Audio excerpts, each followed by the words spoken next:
പരിഹരിക്കാത്ത തെറ്റാ നിന്നോട് ചെയ്ത പലതും.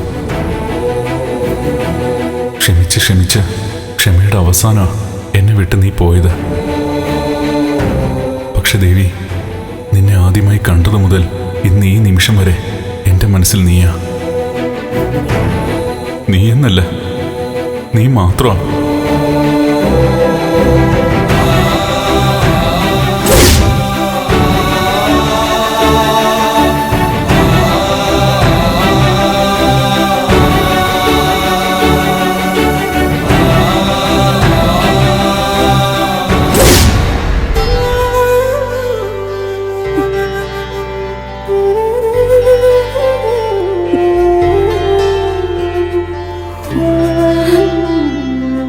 എടി ചേച്ചി,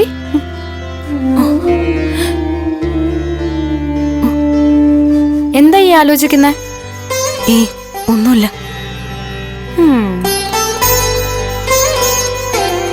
ഒരു ജീവിതത്തിൽ മനുഷ്യൻ എന്തൊക്കെ അനുഭവിക്കുന്നല്ലേ? അത് നേരാ. ഇപ്പൊ ചേച്ചിയുടെ മനസ്സിൽ കൂടി കടന്നു പോകുന്നത് നന്ദേട്ടനും നിങ്ങളുടെ ജീവിതമൊക്കെ ആയിരിക്കും അല്ലേ? അങ്ങനെയൊന്നുമല്ല. എല്ലാത്തിനെ കുറിച്ചും ഞാൻ വെറുതെ ചിന്തിച്ചെന്നേ ഉള്ളൂ. ചേച്ചിയുടെ മനസ്സിലിപ്പോ എന്താണെന്ന് ഒന്ന് തുറന്നു പറയൂ.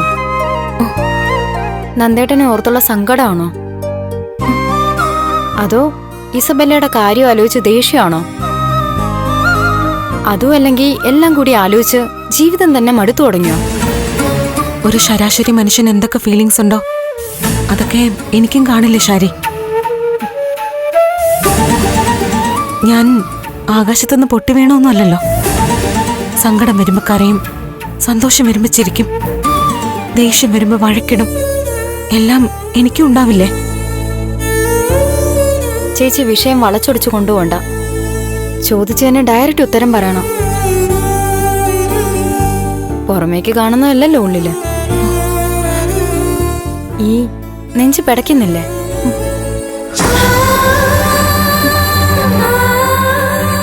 വിവാഹം കഴിഞ്ഞതിന്റെ അടുത്ത നാളുകളിൽ ഒരു നിമിഷമെങ്കിലും നന്ദേട്ടനെ കാണാതിരുന്ന ചേച്ചിക്കൊരു ധൈര്യക്കുറവോ വിഷമോ ഒക്കെ ഉണ്ടാവും. രാത്രി ഏറെ വൈകിയും നന്ദേട്ടൻ വരുന്നത് വരെ ചേച്ചി ഉണർന്നിരിക്കും. അന്ന് കുറച്ചു നേരത്തേക്കാണെങ്കിലും മൂഡ് സിങ്സ് വന്നാ എന്നോടും മറ്റുള്ളവരോടൊക്കെ ദേഷ്യപ്പെടും. ഇപ്പോഴും അങ്ങനെയൊക്കെ തോന്നുന്നുണ്ടോ ചേച്ചിക്ക്? നിനക്കല്ലേ എന്നെ കുറിച്ചെല്ലാം അറിയാവുന്നത്. നീ തന്നെ പറയട്ടെ. ചേച്ചിയുടെ മനസ്സിൽ നന്ദേട്ടനെ കുറിച്ചുള്ള ചിന്തകളാ. നന്ദേട്ടൻ എവിടെയാണെന്ന് അറിയാതെയുള്ള വിഷമോ ആദ്യമൊക്കെ തീ പിടിച്ച് കിടക്കുക മനസ്സിൽ. ഇസബെല്ലയുമായിട്ടുള്ള സംഭവങ്ങൾ നന്ദേട്ടന് മനഃപൂർവ്വം സംഭവിച്ചതല്ല, ഇസബെല്ല കുടുക്കിയതാണെന്ന് ചേച്ചിക്കിപ്പം നല്ല ബോധ്യമുണ്ട്.